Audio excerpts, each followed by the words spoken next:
Hi, Sasha. How's it going? Good. We had our minds blown today. We did. We really did. I did. I felt like I was talking to somebody from a different world. It was really, really interesting and really good for me because I was smashed out of my gender psychology bubble quite definitively. We talked to Sascha Bailey today, and as you'll hear later when I read his bio, he has his hands in very different worlds than we do. First of all, he's about a decade younger than me, maybe younger than that. 20 years than me. He's 29. Yeah. Yep. He's in the tech world. He's in the art world. He's in the fashion world. And of course, we came to know about him because he shared, the Daily Mail reached out to him. He didn't reach out to them to ask about his move from Tokyo back to the US. And in the process of sharing they said, we're going to write an article. Do you want to comment on it? And he told them a little bit about his gender dysphoria. So this is how we came to learn about him because, of course, we are up to date on most desisting and detransition stories that happen out there. But the conversation went into so many fascinating directions. And you and I just recognize we're in a bit of a bubble.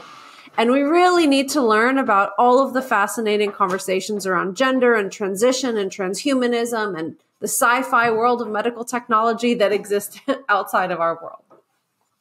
Yeah, and it's important to note that he is David Bailey's son. That's why the Daily Mail, they didn't just reach out to somebody random. Oh, yes, who'd come back from Tokyo. And I didn't know anything about David Bailey, but you do. Yeah.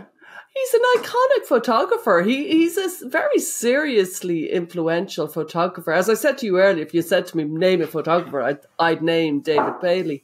He's most known, I would say, for capturing the swinging 60s in London. So he would have, photographed the Beatles, the Rolling Stones, Marianne Faithfull, Jean Shrimpton. And he had a really beautiful photography. Like, this is a very, very artistic photographer. Like, it's very top notch. And Sasha's life, I think, is clearly, we're kind of high art, high modeling, kind of, it's very much the art world he's in. And he's kind of mixed the art world with the computer world. He's very much of his generation. And like I said, I felt like I was talking to somebody so exotic. I think most of the time my mouth was a little bit open, just going, oh. So everyone check out Stella's dental hygiene during this upcoming episode. No, don't. Yeah, but anyway, he's a very prestigious photographer, David Bailey. Okay. And so that's why he photographed the Cray twins and so many very famous pictures he did. And they're really good, like really, really top notch. But so no wonder. And Rudolf Nureyev, there's a famous picture of, the ballet dancer Rudolf Nureyev. David Bailey photographed him too. Okay. So then Sasha was born, and Sasha has kind of had I'd say quite an artistic life, and became an artist and an art curator, and has this magazine, FOMA magazine, Fear of Missing Art. He's a fascinating individual. So cool. Yeah. Shall I read his bio and then we'll let you listen to the conversation? Okay. I'll stop gushing. Sascha Bailey started his professional life at the age of 16 when he left school after having dyslexia. He never really took to the rigid sculpture of the educational system, leaving as soon as he could. In his early days, he made his mark in the fashion industry as a model, being featured in editorials for many major fashion magazines and working with renowned brands such as Valentino, ID, Dazed and Confused, and Walking for Dolce & Gabbana. During his time as a model, Sasha spent 2 months in Tokyo for work, where he fell in love with the country and made connections that would later play a big role in his art curation there. During his 20s, he began his career as an art curator and has curated over 28 art shows in major cultural hubs like Tokyo and London, and collaborated with esteemed names like Paul Smith, Damien Hirst, as well as working with over 150 emerging talents. One of Sasha's groundbreaking achievements was the conception and execution of the first ever NFT art show in Asia in 2021 and featured on mainstream Japanese news, Crypto Tokyo.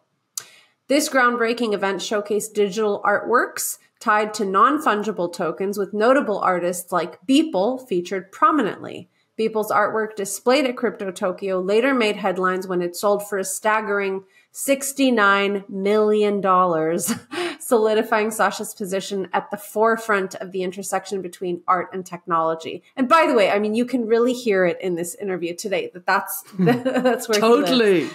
So in addition to his curatorial work, he's the contributor of FOMA magazine, which Stella just mentioned, where he's been working since 2020, standing for Fear of Missing Art. FOMA is a publication dedicated to pushing the boundaries of artistic expression and engagement in the digital age.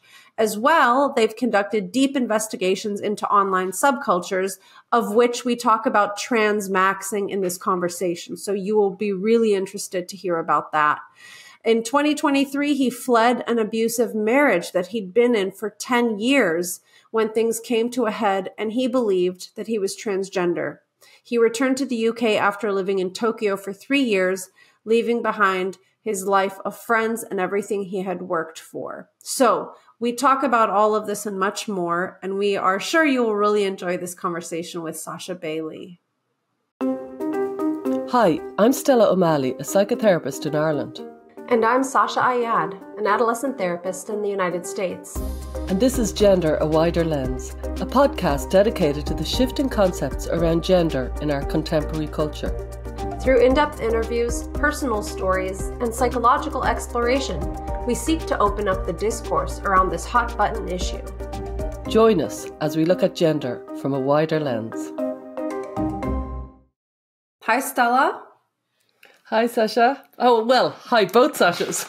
Hello. Thank you so much for having me on. Welcome to the show. Yeah, we're very glad you're here. We have read your story. There was an article about your experience with gender dysphoria, and I know there were aspects of it that were probably covered well, and then there's probably more to say. So we were just really glad that you're willing to come on and speak with us a little bit. We usually go into some sort of a chronological order. So can you tell us a little bit about what your childhood was like and how you kind of came to experience some distress around gender? And of course, you have a famous dad who is a photographer in the fashion industry, and you've probably had a very interesting life compared to myself and a lot of other listeners. I So don't know about that. tell us a little bit about earlier you. Growing up, I had a really good childhood overall. My parents were lovely. I think I had a lot of good values installed in me. But despite that, unfortunately, I suffered sexual abuse as a child, and I think that's something that was missed out of the Daily Mail article, which kind of made me sound like I just picked up gender dysphoria. But as a child, generally, I was happy. But I do remember bouts of not wanting to be myself, wanting to be someone else. I don't know if I knew exactly what they meant at the time, or I don't know if they even mean that now, but it was more just kind of throughout that these sort of feelings came up, and then you don't really pinpoint them. And then around puberty, I guess you start to have more of an idea of what those feelings mean. So at that point, it became something where, it's gender dysphoria, mainly because of things that I've read online. But then as I grew up later on, these feelings, they do go away, and they usually only come back when there's high levels of stress, or there's some sort of situation that I want to escape, or something like that. And I think that's relatively common. So that's the short of my story. And did you kind of, were you a feminine little boy? Somewhat. If you look at pictures of me online, you would think I was a little girl. But I wasn't dressing in... my sister used to dress me up in girls' clothes. But other than that, it wasn't something I actively did. I just had an older sister. I think that's quite a normal thing if you have an older sister. Yeah. Definitely. Yeah. And so you kind of said that it came and went. I see it as relapse. I see that coming and going, times of stress as relapse. But it's a funny way you've described it, because I had my own gender issues as a kid, and usually when it's childhood, it's full in, all in. But it doesn't sound like that with you, if you follow me. Usually go, I am going, you know what I mean? They're singing from the rooftops usually. I think as well. You came from an I wonder, like, maybe with your father being photographer, it might have been very unconventional. Maybe that was part of it. I don't know. You tell me. Yeah, I think as well, being in that background and around that stuff, it probably did make it harder for me to talk about it. But I'm glad that I'm glad I didn't, because I think I would have made a mistake. And I had these kind of problems, but like I said, they would subside. There's something that I'd think about it, but then I'd swiftly move on to kind of doing something else or playing like a child could. But it was something that come up. It's difficult because it was when it came full force, it's quite an intense feeling. And then I remember thinking, when I was around 16, if I don't do this now, then I'm probably going to regret it later. But the opposite is true. Yeah. Wow. You also talked about a sort of relationship to what you had experienced as a child in terms of sexual abuse. And before we started recording, you kind of used the word escape. And I'm wondering if you could talk a little bit about the fantasy of being a girl or becoming a girl, and the way that is an escape. At least from my experience with males who experience gender dysphoria, there's often an escape from some sort of sexuality related issue. And of course, you kind of shared with us that you had been through something really difficult. So can you talk about the way this fantasy of becoming a girl was an escape for you? Well, so I think it's about having, as a kid, when you're molested, it's about you've had something taken from you. You've had something that was yours taken from you. You've had your ability to feel comfortable as a man, in my case, kind of sexually taken from you. So the way to reclaim that is, I guess, you want to be the opposite, because in your mind, or at least in the kind of the way, I guess, the mental gymnastics that one's mind goes through, it makes sense to remove the part of you that was sexual and move into another form. But I do also think it speaks volumes to how important environment is in all of this, because the environment you're in, you can change it, and often when you change your environment, it changes your perceptions of the world. And that's also something that I think we'll get to that stopped me from doing it. But I think, like, a lot of the time, there's a lot of people who can't change their environment that are thinking about this. And if you can't, especially, when you're younger, you have no control over your environment. It's very hard to know how you feel about the world around you and how that, in reference to yourself, is meaningful. I think human beings, want to solve problems. And if you're in a situation where the issue is so difficult and so impossible to solve with the person that you are, rather than you trying to find a new way to solve the problem because you can't, you'll change yourself so you can solve the problem. So you're now fit for purpose for that problem. And I think what goes through a lot of people who suffer with gender dysphoria and a lot of other conditions is, I'm not good enough, something's wrong with me. And then that becomes like that becomes almost a maxim. That becomes something that's stuck inside your head. Yeah. And I think the altering of environment is so important. Can you to link that for us? Because you said something very profound, that with gender dysphoria or other issues, a person comes to believe, I don't have the tools to solve this. If I become another person, I'll become more capable, right? How does the environment play into that? Because it seems like that's an important piece.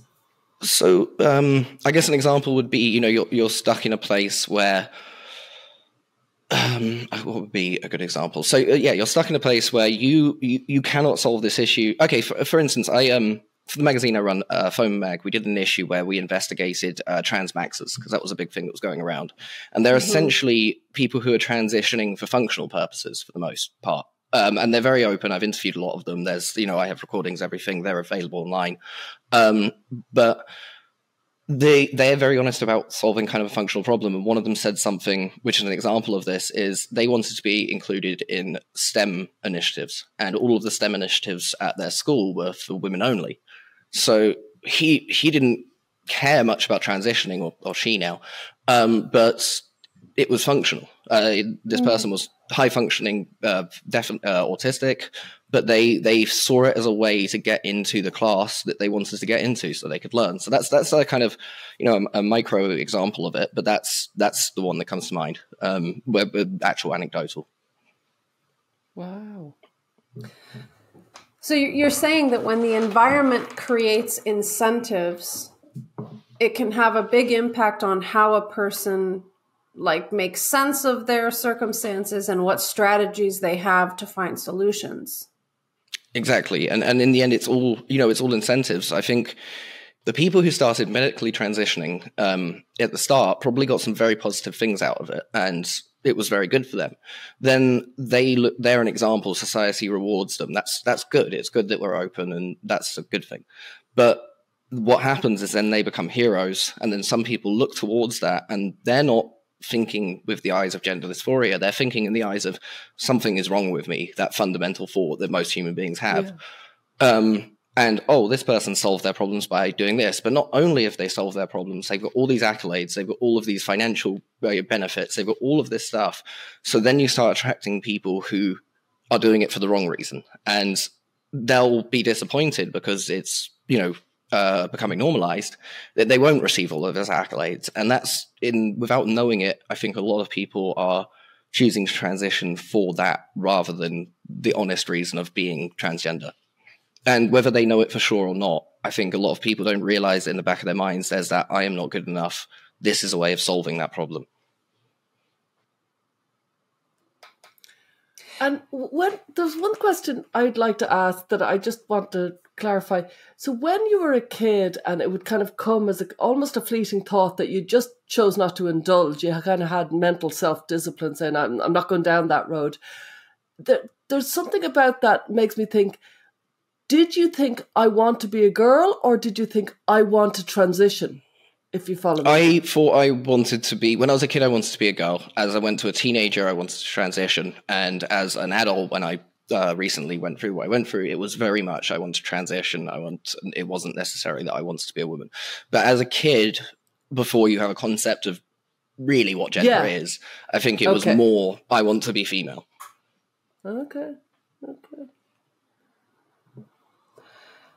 There is this big conversation happening in our world right now about what are the accurate motivations for males to transition.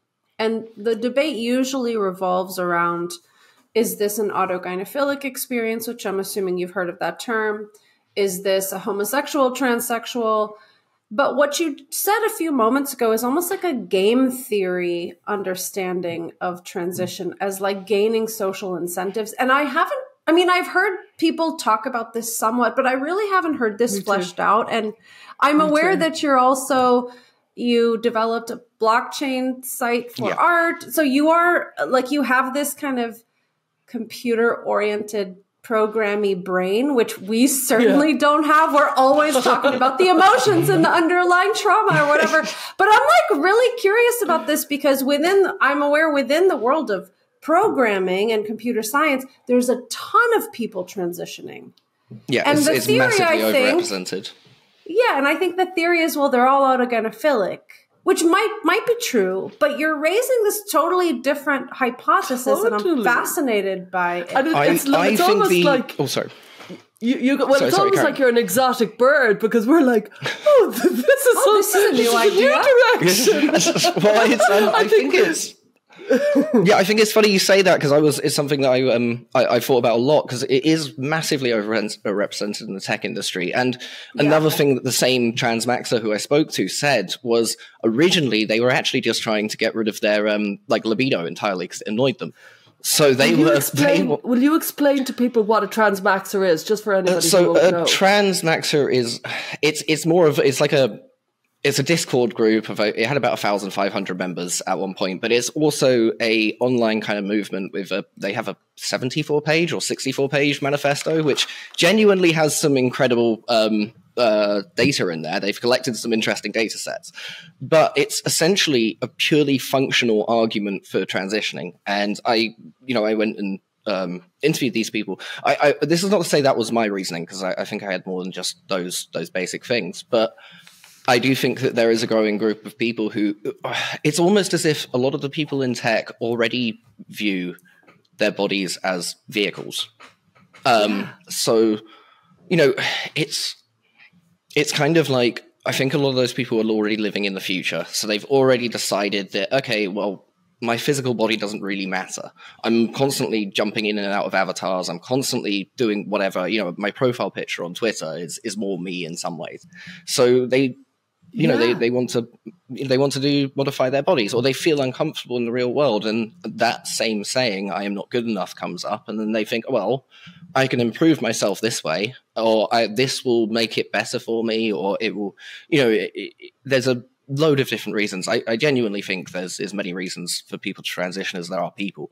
But the broad spectrum of them, I think, is all of this. And the autoerotic gynephilia aspect, I do think, comes into it in some way, because I actually find that one quite difficult to reason with, because it's so broad. Because if you think about it, if you're turning your, for whatever reason, you want to transition, at the same time, everyone's saying, love yourself, all of this sort of stuff. So to me, I feel like that it's almost a default. It doesn't feel like part of the argument. It just feels like it's kind of a result of thinking and of doing that thing. One would be, you would hope that you like yourself as the other gender if you're transitioning. So I do feel like that one in itself is more like a symptom in a wider thing. I don't necessarily think it's the core reason.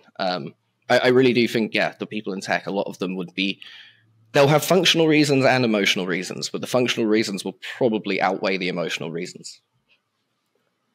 And they're very disconnected from their body, I'm gathering.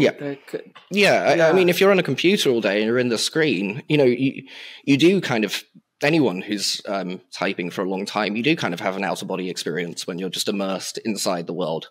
So I think that's more and more common for people. And, for whatever reason, there's certain avatars that people like to use. And I imagine that, if you're deep into it, like VR, all of that stuff, it can become very confusing. And you then end up reflecting what you do in this virtual world in real life. But I think more for coders and stuff, it's more just they're very functional people. And, I don't know how to say this without, I don't want it to come across bad, but, one argument could be that your company just said as a quota, right, we need to hire more women. And someone who really doesn't mind what their body looks like goes, oh, I can solve that problem. So that's what I mean, is I do think there's a functional problem solving argument going on. And the more incentives we lay out in society for it, the more people will seek to solve the problem functionally. I want to say too, because I'm very close to several people who work in tech, and one of these people, she's a woman, and she was telling me about these regular meetings of all the females in her company that are there to talk about like women in tech issues, and how they're all so mad that the men are totally underqualified and totally overpaid, and they become these kind of sessions where the women are really airing frustrations. And I can only imagine, like, if you are a male in tech and you're aware that these conversations are happening, there's another incentive not to be seen as this asshole who's overpaid and underqualified, which, like, I'm sure there are some, but I imagine that this can generalize and kind of stain a bunch of men who maybe are quite qualified or something. So this is very interesting. When I heard her talking about these meetings, I thought, I wonder what this is going to do to the dynamic. And then you have all of these men, sometimes in quite high positions, like transitioning out of the blue. And then all of a sudden they are now this like exotic and also minority status person who's kind of regained their respect in the eyes of the coworkers. So what do you think about that? I think that's true, but I do also think the phenomenon with people in high stress situations is an escape thing, and then maybe they're predisposed to going towards gender dysphoria when they're trying to escape. So I do think that's part of it. But yeah, I also think it's like if you get a lot of people who like to solve problems, they're going to solve a problem, whatever it takes. Like they're not necessarily thinking in those ways, and I think that is just because the incentives we lay out in society. And we have to be careful because once we turn kind of a machine on that's incentive driven, it's very hard to stop it. So, for instance, pharmaceutical companies play a big part in this argument, whether we know they do or not. And a lot of people at pharmaceutical companies are probably just thinking, great, we've sold more menopause medication. That's good. Numbers gone up. We're now going to hire more people for that division. We're going to spend more money on that division. now suddenly there's children who are relying on it to eat. There's families that are relying on this division existing. And the CEO is being told, oh, it's a good thing, so I'll continue to do this. But by the time anything, there's a stop to it or anything stops in its tracks, it's become this incentive-driven machine that just cannot be stopped because these people have to eat. These divisions have to exist. This medication has to keep selling. So we have to keep growing it. And then, that's what I think is we've laid out some really weird incentives in the world, and it's causing a problem. And there's a clash. Like I said, you can't have a reasonable conversation about this a lot of time. And I think, I'd hazard a guess that a lot of that is to do with lobbying and making it toxic on purpose because pharmaceutical companies want to defend their bottom line. I really think, it's not all that, but I do think they play a big part in this argument that isn't talked about. And would you have thought of much of this before you decided to transition? Where were you about trans issues pre your Weirdly, I was watching a lot of Blair White and Ben Shapiro at the time, but I still wanted to do it because I thought, this is still me. This is still what I want to do. I then ended up on the kind of trans forums and things like that, and it just kind of spiraled from there. But my mind, in a weird way, my mindset was already this, but I didn't care because it was the thing I wanted to do. So I didn't care that the pharmaceutical companies would be profiting off me. I still wanted to do it. If anything, in that mindset, it's good. Glad they're profiting because that means I get what I want faster. So it's very strategic. I mean, there's something. I don't want to say refreshing because that's not the right word, but I find it really interesting and intriguing to just hear a very direct kind of strategic, systematic decision-making process here, which is so different from like the ROGD girls and the detransitioners we hear from a lot, which have like these very deep things they have to unearth. And I'm sure there are deep things, obviously. I mean, you shared some really intimate things that you've been through, but it's very interesting to just hear your angle on this. Yeah, I feel like I feel to some people it is analytical, but again, like I said, I don't think I fit into the camp of people doing it for purely incentive reasons. I think that it was very emotional for me. Yeah. I just think that the reason I want to come in here and talk about it in a functional way is I feel like that's not the argument that's been heard. That's not the voice that's been heard, is we are talking about this from an emotional standpoint. And people who are assigned male at birth generally have more of a functional mindset. So I think that that's a conversation that we do need to think about. I mean, you can see examples without naming them exactly, but I'm sure your audience will know what I'm talking about. You can see examples of people doing this for functional reasons all over the place in competitive, all sorts of things. So it is kind of, to me, glaringly obvious that is there. Yeah, it's absolutely. So male. Yeah. And maybe we need way more males talking about this. I mean, women's voices have been pretty prominent here. Of course, we've had some male reporters and physicians. Like, we've had a lot of males talking about this too, but this is great. So maybe we can kind of continue with your story, and then we'll end up probably back here into these more theoretical pieces. So you had this experience as a child. You had these fleeting thoughts, particularly more intense during periods of stress about wanting to, initially it was, I want to be girl, then it became, I want to transition. And then it became, this is what I want, even if I can analytically recognize the way I'm being, a pawn in this machine, like, that's fine. I just want it. Tell us, like, what was going on in your life to where you kind of crossed that Rubicon from, this is a thought I've had on and off for my whole life, to like, this is something I'm going to do now. So I was in an extremely toxic and abusive marriage. And then towards the end, I guess I was very isolated. I was living in Tokyo. I was completely alone, pretty much. I had a couple of English friends, or a couple of people who could speak English. I can't speak fluent Japanese, so it was very hard to connect to people. I can have conversations, but I can't emotionally connect with anyone. Yeah.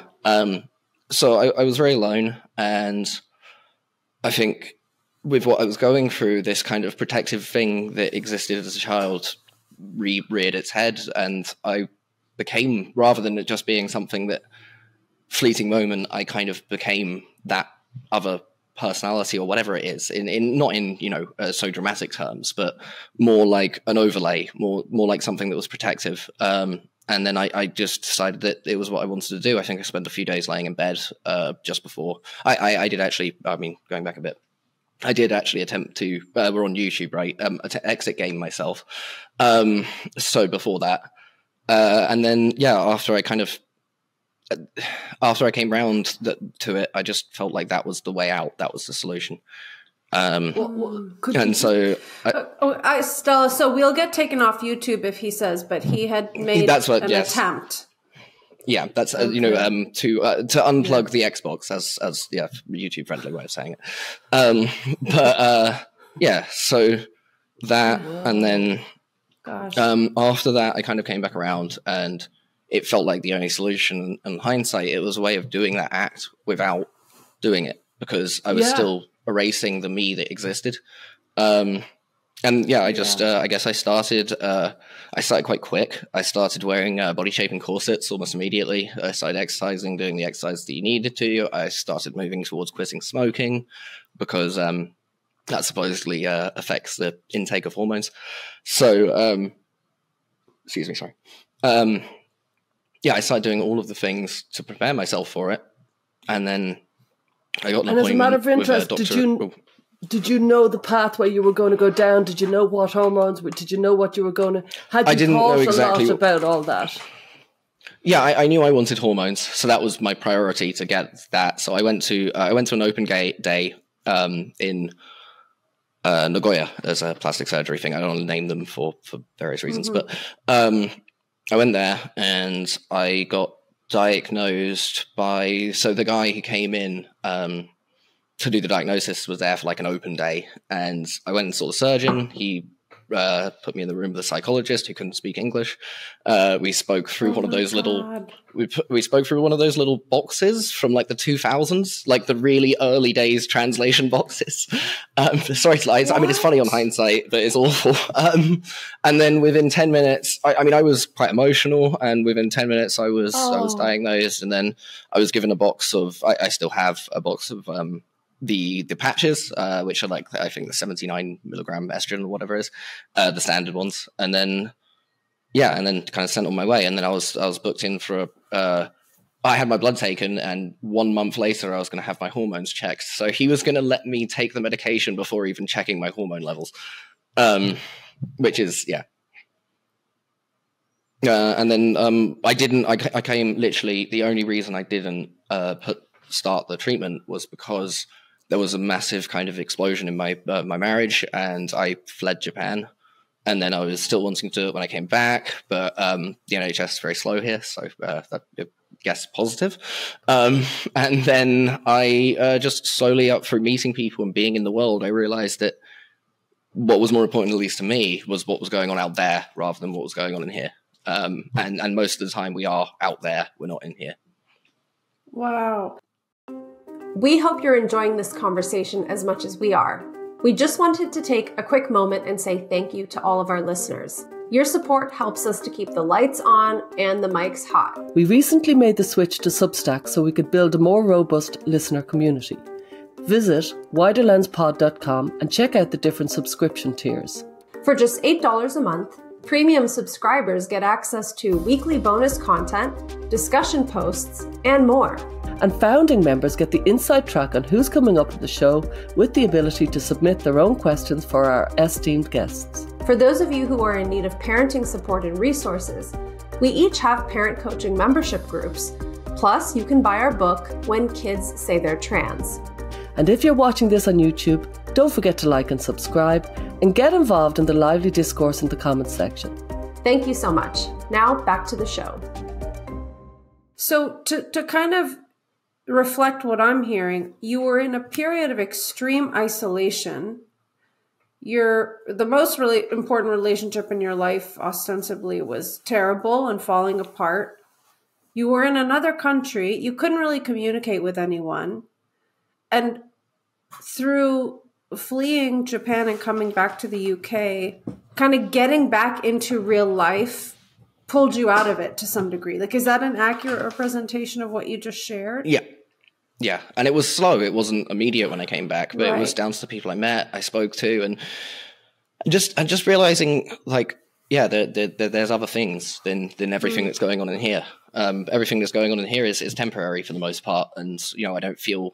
And also, the other part of it as well is I kind of started to realize through conversations with people and hearing what I was saying that the idea of me actually knowing what I was feeling was kind of silly. So I guess to put that to like do a parable, I think is the word, is if someone was addicted to a substance, but they had no idea what that substance was, they had just been addicted to it, how would they know what the source of that feeling was? They wouldn't. It would be completely, kind of erroneous and arbitrary. So that's kind of how I came around to thinking of it. It's like, I don't know the source of this thing. I don't know what being female means. So how can this feeling mean that? This feeling probably means something else, but it's become through maybe, through whatever, it's become locked away in that idea. Yeah. Can I ask, because I know a lot of parents listen to our show, and I'd like to know what age you were when you came back to England, and what did other people reach you? Did your loved ones reach you, or was it something that you did on your own? Because I know parents would be tearing their hair out thinking, what were the magic words that was said to you that somebody somewhere reached you, because they're trying to reach their kids who are similarly escaping? Because this is what you were doing. Yeah, I mean, I think towards kids is where it really concerns me, because I do genuinely think that, adults should be able to do whatever they want with their bodies. I don't even think that's an argument, to be completely honest. It's more the people who, I think it comes down to what I said about environment. Kids can't change their environment. So if you can't change your environment, they're not allowed to. It's just the way the world works. They are living within someone else's, I guess you could say, matrix. They are they're living within this paradigm. And they have no choice in what their environment is. So how can they possibly know who they are when they can't even choose what they're doing? That's kind of what I really think the best thing to be is supportive, unfortunately, is the only thing you can be. There is no magic words. There's get experiences, make sure that they're, out in the world. Try not to make it a carrot on a stick, because I feel like that's almost that's the tragedy, I think, of the waiting times is, on one hand, it's supposed to make everyone think about it. On the other hand, it just makes you against the government. It makes you against the system, and I am going to get this thing and they can't stop me. So I really just don't know how. I wish there was a simple answer. There's not. It's just be kind and be supportive, because the worst thing you could do is get angry, because any teenager will double down if you get angry or tell them not to do something. I know you're saying kids can't change their environment, but it's like you inadvertently, didn't transition in a different environment. If you'd stayed, for example, maybe in Japan. Oh, I think I would have. 100%. Yeah. I would have. I would have. And what would have happened then? What would be your position then? I have a feeling that I would. I can't. I thought about it a lot, and I can't help shaking the feeling that I would be exactly where I am now, but with the inability to have children. And honestly, I think that once it's done, and I think you've committed to it, I think most people would stick with it. So I don't necessarily think I would detransition. I think that it would. I just think I would have come to the exact same realizations, but I would have changed my entire body. So I would still be, I'd still be me, but I would have done irreversible things to myself. So it's in the end, I guess it's like it made no difference either way, except I would have lost something making one decision. Stella, I've heard you talk a lot about regret, and how regret is actually very challenging to arrive at, because once you've invested time and energy making some major transformation to your life, you have incentives to stick with it. I mean, to speak of incentives. So it's interesting to hear you say that.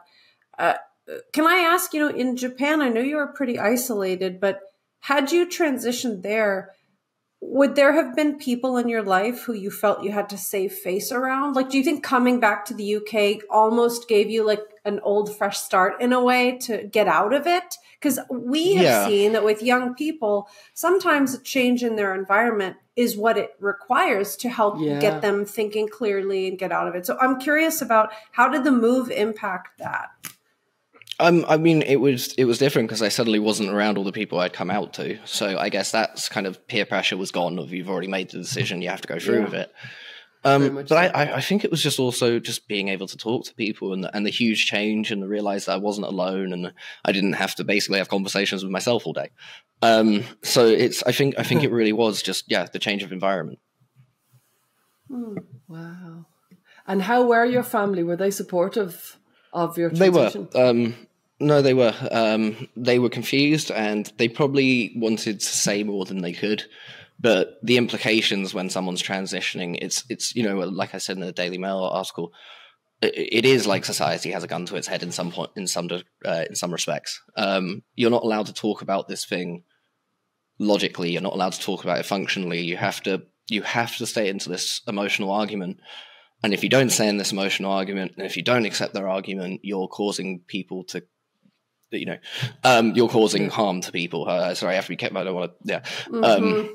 You're causing harm to people, and I feel like that's a very unfair way of setting it up. And it's also very, very, very convenient for the pharmaceutical companies that the argument is set up in such a way where you're not allowed to say anything about their incentives.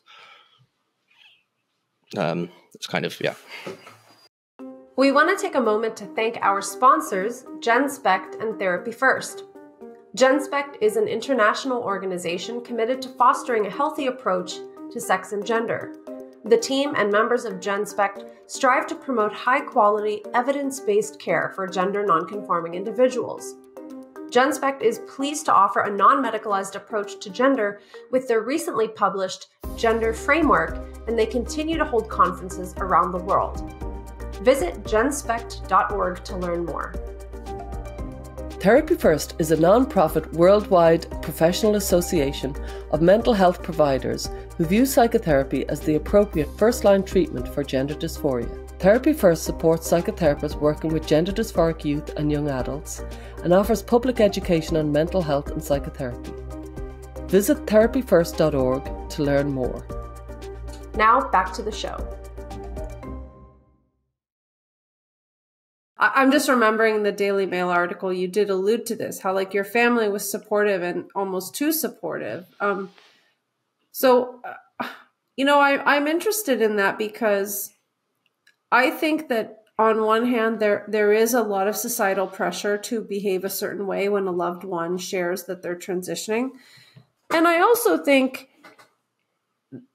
people can have a loving, direct conversation with their child, their best friend, their spouse, whatever, to say, I'm actually very concerned about this. This is coming out of the blue or whatever. So in hindsight, have you thought much about what you would like your parents to have said or your very close friends or relatives? Like what could they have said that wouldn't have been totally inflammatory, but also not just like, go ahead, honey, whatever you got to do?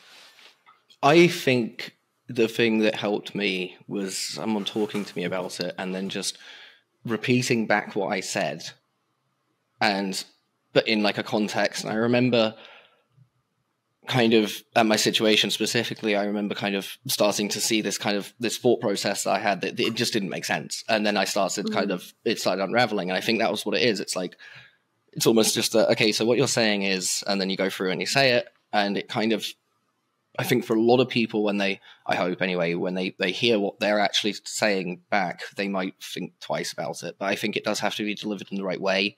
And I think it has to be kind of, by a friend or something. It's difficult for your parents to say that because when you're younger, your parents, for a lot of people, especially someone rebelling, are always wrong. So it becomes harder. It becomes more just what I think the answer is maybe in some degree to actually just repeat what they're saying and lay out kind of a logical framework for it. And I think the logical argument is something that needs to be made a little bit more. I think the emotional one is valid and important, but I don't know if it can push the conversation forward in any like meaningful way. And was this a friend who said that, who basically reframed, kind of a good therapist would do the same, they'd reframe and say back?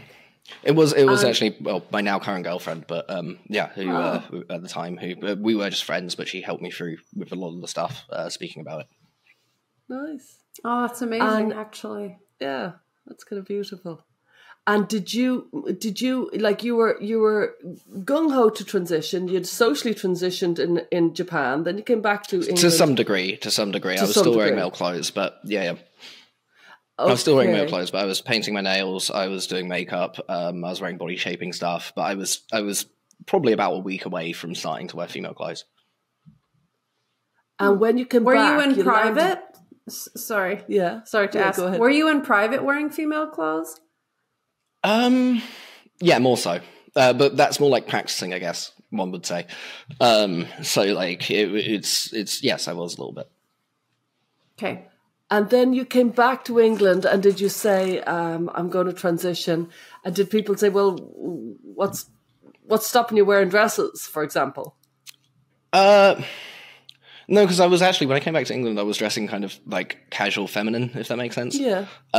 So I was already moving towards it. So I think people kind of could see that in the way that I was dressing and the things I was doing. And like I said, I was wearing a corset every day.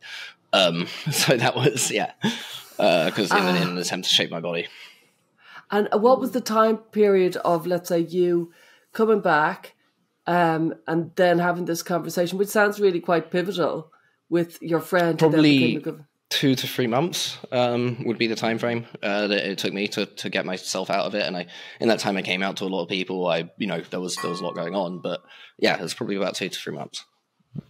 And then how did you reverse the shift? Well, I didn't. I mean, I will always have a slight thing from a corset, but you know what? It makes me skinnier anyway. But I didn't. Luckily, I didn't start the hormones. The reason I didn't start the hormones was because I was waiting to make sure I had more than a month's supply. Because there's nothing worse if you're going to transition than stopping and starting. So if in a way, as I said in the article, the NHS kind of saved me with their slowness. Yeah, you're not the first who said that to me. Do you know what I mean? And yet the waiting list can be this tantalizing, let me at it. But some people just... And you said it comes back to you, so gender dysphoria comes back. I mean, I still sometimes get bouts of it, but I've realized now it's not really that. It's just the emotion of, I really don't want to be me right now. And that's kind of what it actually is, because I feel like it just got, for whatever reason... Maybe to do with what happened to me as a kid, I don't know. But it just got stuck to this idea of gender. But actually, I think the feeling is just much more, I want to not be in my body at this time, would be a more accurate way of describing it, at least for me. Yeah. So when you're feeling at war with yourself, or when you're feeling kind of a self-rejection, the default place your brain goes is, I'd like to be a girl. I'd like to be a woman. Yeah. Yeah. Okay. Yeah. I would like to not be me. I would like to be female. I'd like to remove all of this and be a new person, be different. But it's kind of, to say a feeling has that many specifics to it is silly. It's more broad and general than that. It's like a yearning. It's like a pain inside. Oh. But it happens when, like I said, it only happens when there's incredible moments of stress or incredible moments of sadness. And I think it's combined with, in a way, with the PTSD I have, so it all kind of hits at the same time in this very confusing kind of mind storm. It's very hard to put my finger on specifically what it is, but the longer that goes on for, the more I just want to not be in myself. Do you think that part of the reason that you have chosen not to move forward, I mean, in addition to like getting out in the world, realizing that there's more out there than just you, but do you think part of it is also what you said earlier, which is if I transitioned, I'd still be in the same place. I would just have made changes to my body. So it sounds like there's a part of you that recognizes, no matter what I do, I can't actually escape being me. Like I will always be me and I will always have these feelings. Like, do you think that's part of what keeps you grounded in your male identity? Yes. Yeah, I would think so. And also it's the other thing of, this moment that people are transitioning and working towards, it's a postcard, it's a moment. It's what do you do? Okay, so you've got all this stuff and you've done all this. Well, who are you now? Mm-hmm. Like you can't just, that's not an identity. An identity is, as a human, that's not an identity. It's what do you do? What do you do now? You spent, especially if you're a younger person, you spent your entire teenage years focusing on becoming this thing. But that's a moment. It's a moment in time. That's one moment where you are that thing. But now, what do you do? Like this is And I think that's how I think about it. It's more. I'd rather focus on the things I'm doing now that there are things to do. Yeah.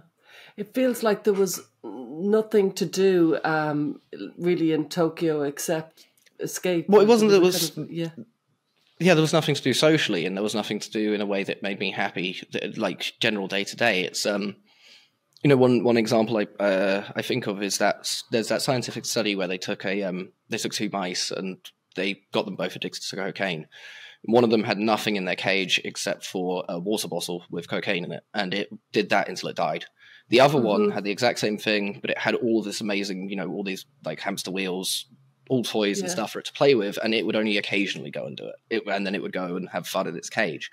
So I do think that's a kind of hard thing to put exactly in there, but I do think that's kind of relevant in the fact that you need to make sure that you are happy in your place. Otherwise, you will always go towards the source of self-destruction in one way or another.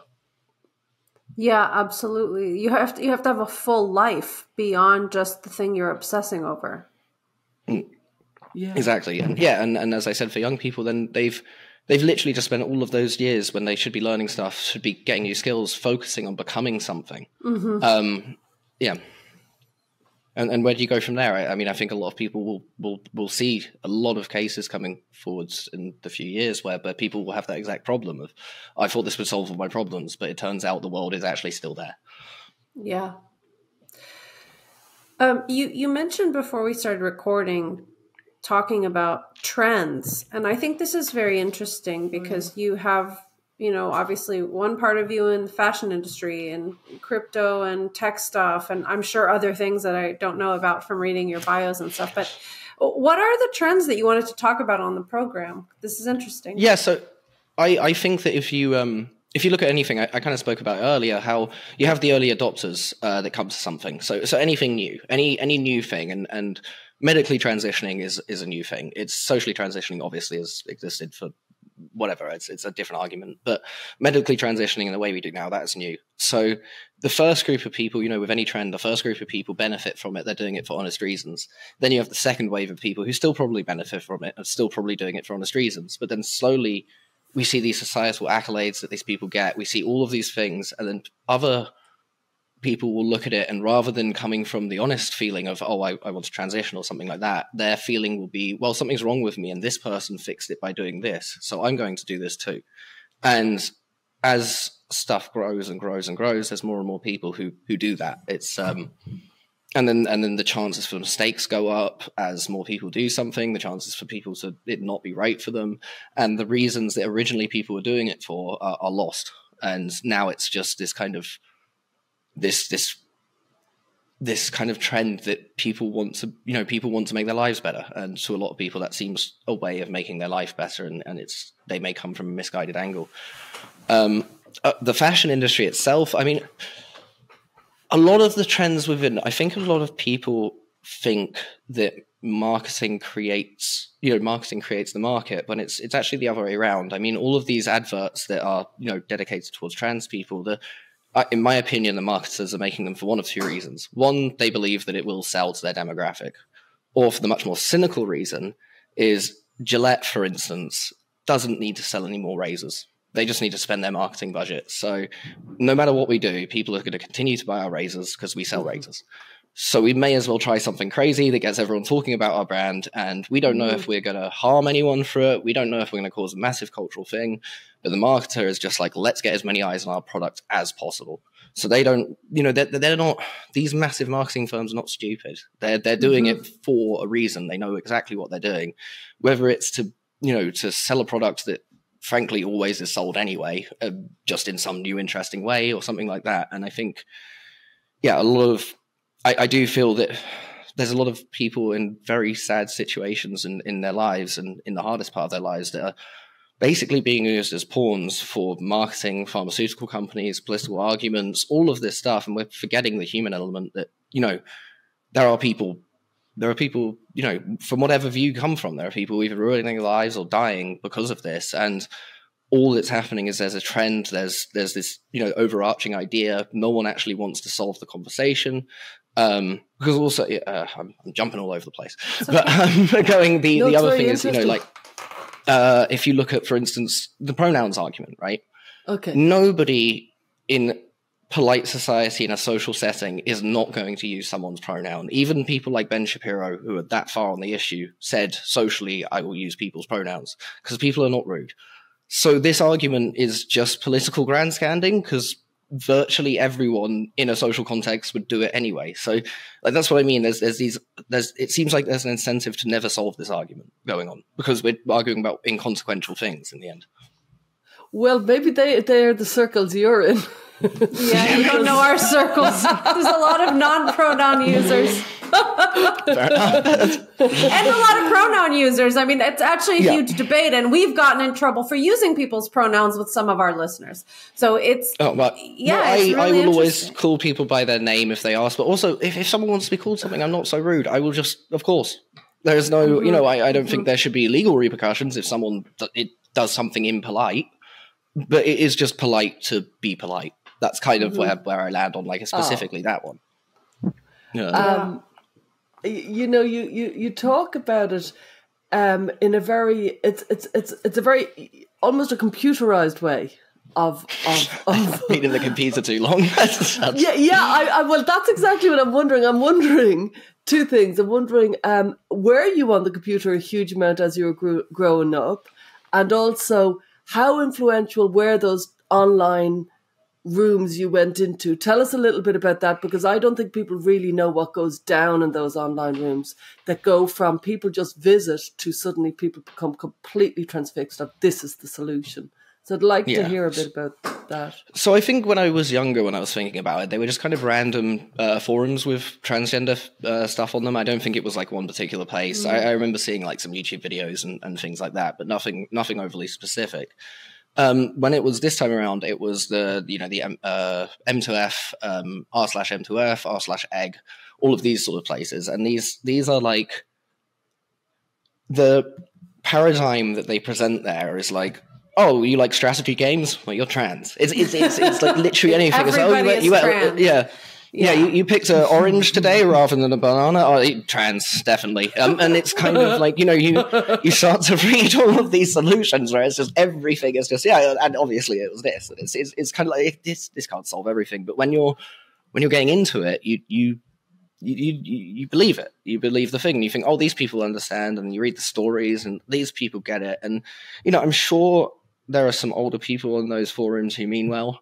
But I'm sure that there is also some older people in those forums who don't mean well and have all sorts of reasons for doing what they're doing. Like, going back to transmaxxers, I interviewed the leader of that, and his motivation was to essentially sterilize incels. So, and that's all on camera. That's all on recorded. You can see it online. But yeah, so there are people running these groups with some mad intentions. Wow. And I think we have to realize. And are they very influential?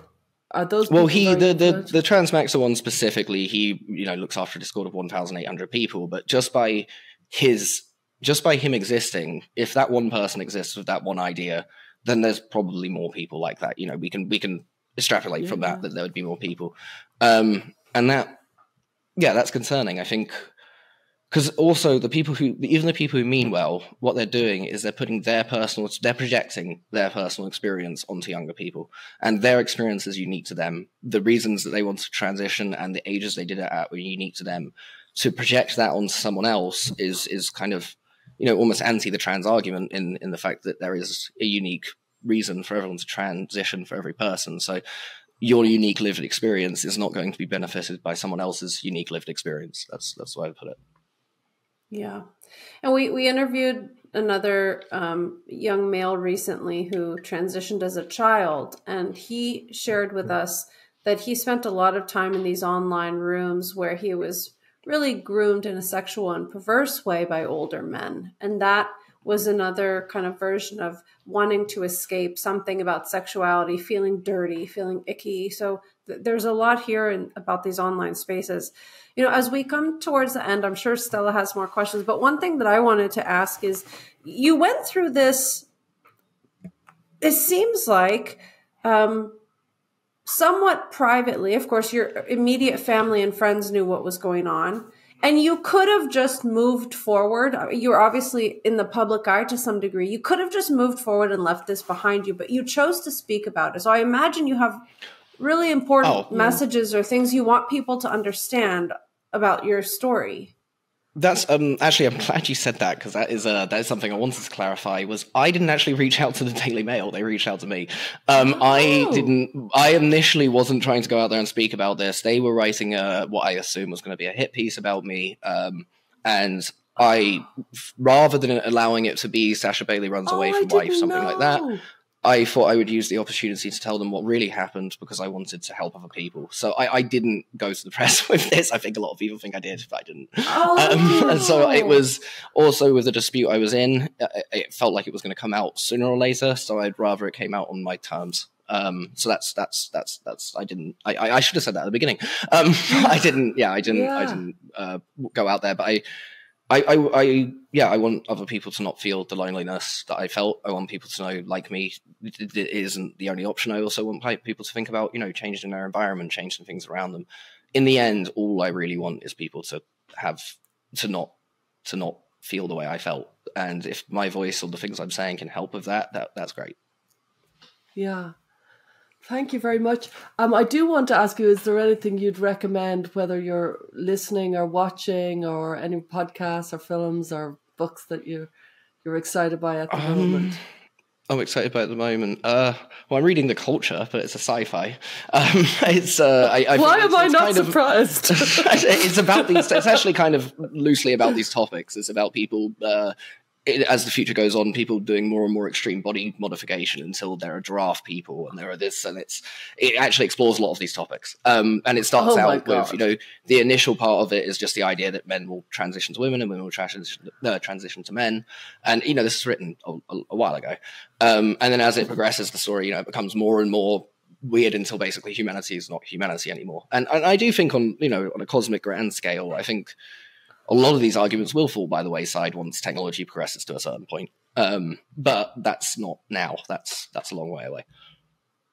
That's so interesting. What maybe we should move this to the exclusive content, but that sounds extraordinary what you just said there. It's almost like a transhumanism kind of theme, I guess, right?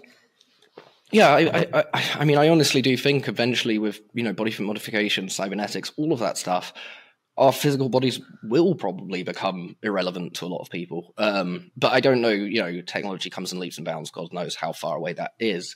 But you do look at some bionic arms now, and they're getting to the point where it's not that long until they'll be better than regular arms. And then we might be having the conversation of someone wanting some sort of attachment for their arm, but they want it because they want it. So when that happens, I don't know if we'll be making the argument that I feel like this attachment. I think it will be like, I want this attachment, say a drill attachment, because I want to be able to drill things better.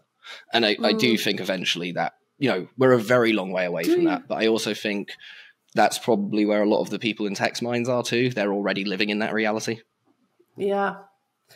Well, I think for our general audience, we will wrap it up here. I actually have lots of thoughts about what you just said. So I want to keep this conversation going in the exclusive content. We'll be sure to include the Daily Mail article. And then if there are, if you want to share with us more about the book, The Culture, we'd love to include that in the notes. And if there's anywhere else that you want people to follow up with you, like where can people go to learn more about you or your crypto work or other things? So I'm on Twitter at Sascha Bailey and Instagram at Sascha Bailey. What I do kind of day to day is I report a non-profit for the kind of crypto community and stuff on FOMAMag, which stands for Fear of Missing Art, and that's at FOMAMag. If you want to learn about digital art and that whole kind of movement over the last 4 or 5 years, that's the place to go. It's quite technical, and I wouldn't recommend it for everyone, but it's there. I also did do an issue called Fake, because someone got angry at our magazine and said FOMA's a fake magazine, so I thought that was just funny. So there's an issue called Fake, which actually is about all these topics. So it's less. I don't think there's actually any crypto in it at all. It's just about these concepts of. During my kind of recovery process, I wrote it, and it's called How to Be a Man, and it's basically interviews with all sorts of people from all sorts of walks of life. Oh, lovely. On that sort of viewpoint. So it's definitely worth checking out. That's fascinating. We'll definitely include that. Thank you so much, Sascha.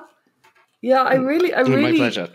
I really felt like I've encountered somebody, I don't know, almost from the future with you. But thanks very much. That was really fascinating. My pleasure. Thanks for joining us this week on Gender, a Wider Lens. If you enjoyed the show, please rate and review us on Apple Podcasts or Spotify. And be sure to visit us on Substack by going to widerlenspod.com. There you can join our listener community, access bonus content and resources, plus learn about additional ways to support the show. Our discussions are for educational purposes and are not intended as a substitute for mental health services.